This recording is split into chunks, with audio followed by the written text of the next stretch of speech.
issue po yan na mas lumalabas, na mas mataas ang airfare patungo, halimbawa na lang sa Siargao as compared kung pupunta sa ibang bansa.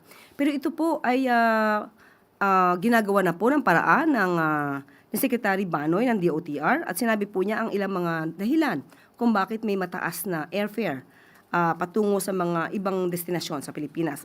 Unang-una po, may mga nag-ooperate, mga smaller aircraft na nakakapag-accommodate lamang ng 60 to 70 passengers, pero pareho po ng operational cost as compared sa jet economics na nakakapag-accommodate ng 200 passengers. So kung tutuusin nyo, mas mahal po talaga pag smaller craft ang magagamit. Pero karaniwan po talaga, smaller craft lang ang pwedeng bumiyahe sa mga magagandang destination dito sa Pilipinas.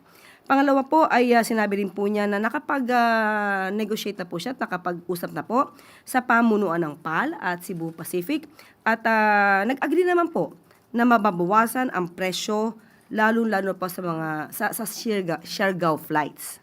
Ayan po. At may mga problema rin po patungkol sa fluctuating fuel cost. Pero kapag ka po nakita naman po na bumababa ang presyo, nire-remind po ng CAB, mga airlines na i-reduce din po nila ang fuel surcharge. Surcharge effectively cutting down airfare. So, yun po ang ginagawa ng DOTR para po mas gumanda pa po ang turismo sa ating bansa pagdating po sa issue ng airfare.